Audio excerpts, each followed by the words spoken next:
بالأمة الذي يطلق النار يحاسب.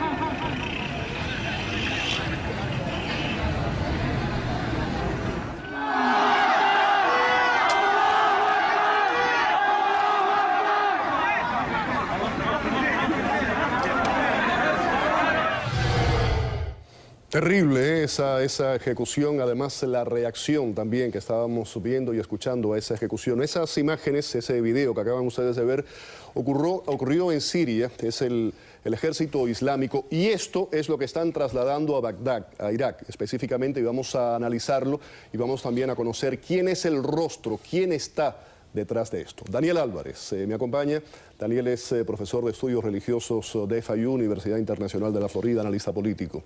¿Qué tal, gracias, profesor? ¿Cómo le va? Gracias.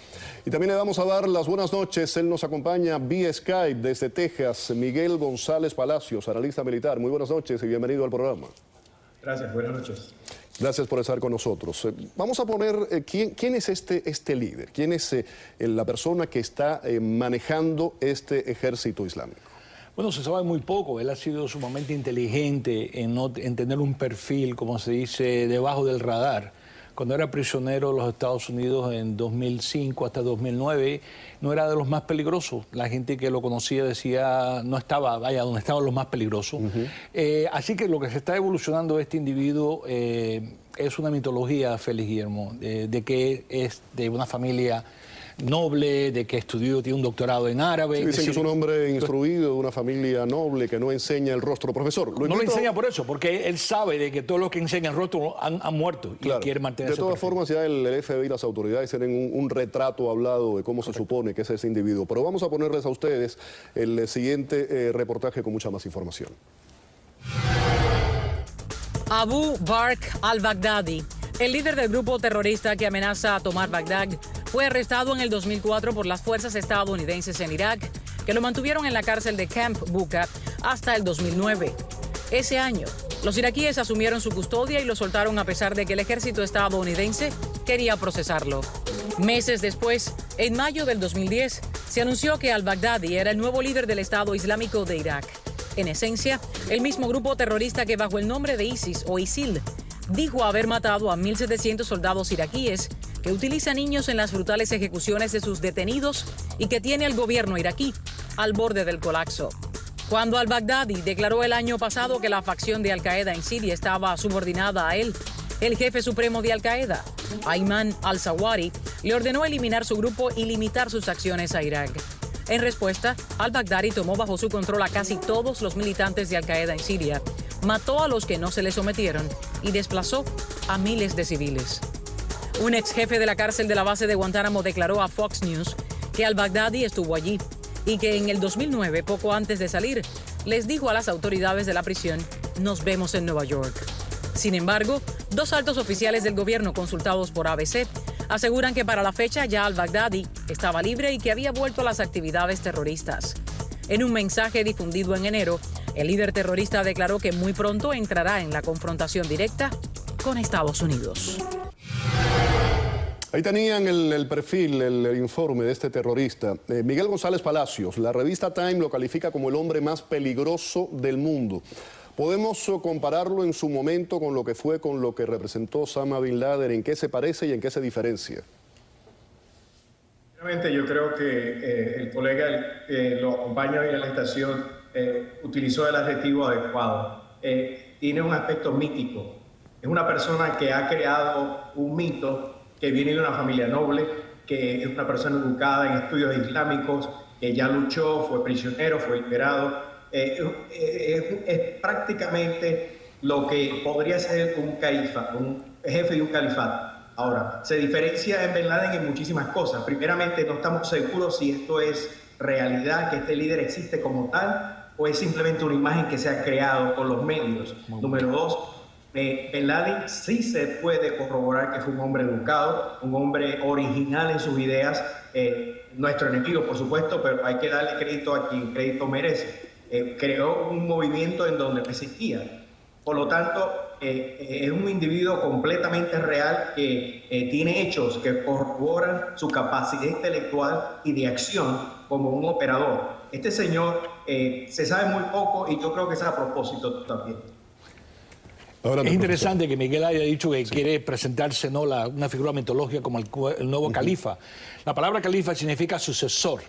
Y el primer sucesor del profeta Mahoma fue Abu Bakr, que es el nombre que él ha tomado. Ese es el nombre de guerra de él, no es el nombre, no sabemos el nombre de él.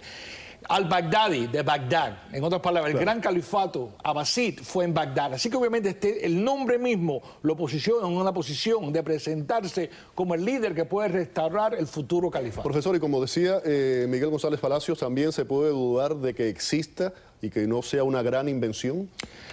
Mira, ahí estoy un poco en desacuerdo con él, pero me interesó lo que dijo Miguel. Efectivamente, lo que ellos están buscando en Irak, en toda esa región, después de la muerte de Abu Musab al-Zarqawi, que era el emir designado por Bin Laden, el emir de Irak, cuando él muere, hace falta una figura mítica, porque hay que entender una cosa, estos musulmanes necesitan un eje unificador, otro Bin Laden, y quizás hay algo de realidad, pero también algo de fabricación en esta persona. Sí, se desconoce su rostro, lo estábamos hablando, es un mito, y también la pregunta de si existe o es un personaje creado, inventado, ficticio.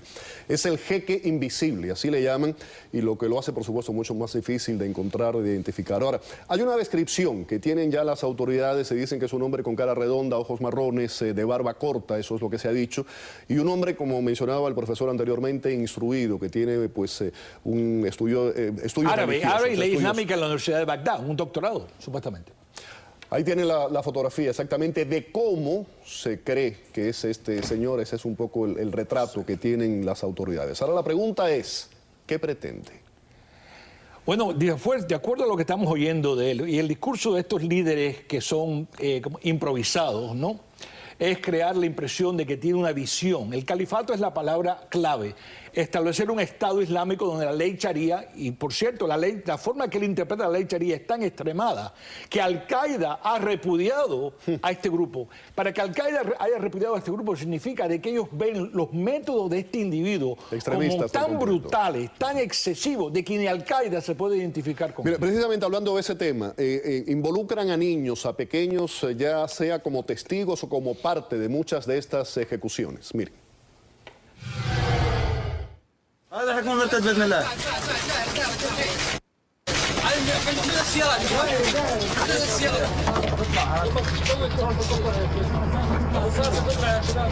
يلا توكل على الله. الله اكبر.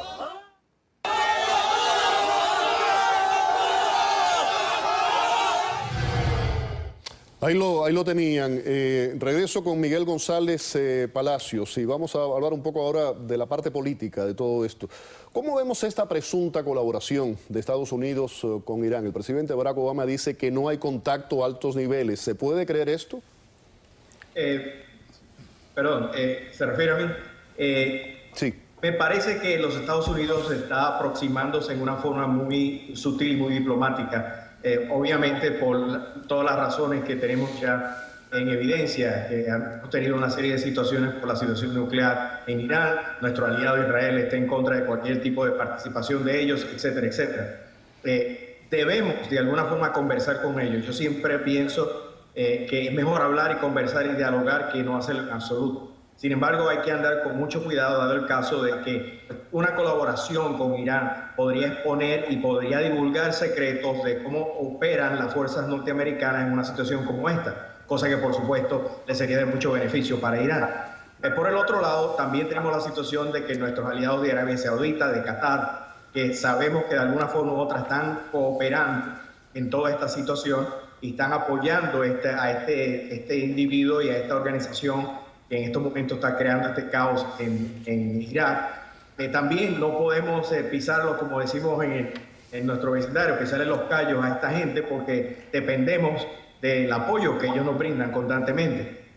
Por lo tanto, esa situación política es muy fluida, está por determinarse qué es exactamente lo que se va a hacer, pero hablar yo creo que sí. Profesor. Yo creo que va a haber cooperación. Mira, Rouhani ha dicho, y es positivo, ha declarado públicamente de que él no quiere una guerra civil entre chiitas y suní. Y los Estados Unidos y Irán tienen que trabajar para exigirle a Maliki que haga concesiones a los suní, porque fue los errores políticos de Maliki que generan una tensión entre los sunnis, que son las tribus sunnis. Aunque tengan objetivos y fines diferentes. Porque esta es una unión táctica, no estratégica. En otras palabras, hay que resolver un problema inmediato. Que este grupo ISIS, que es más temible que Al-Qaeda, de cierta manera, más brutal, se apodere de Irak y destabilice la región y esto se convierta en un conflicto religioso mayor que involucre a Arabia Saudita, a Qatar, a Kuwait y otros más países sunnis contra los chiitas.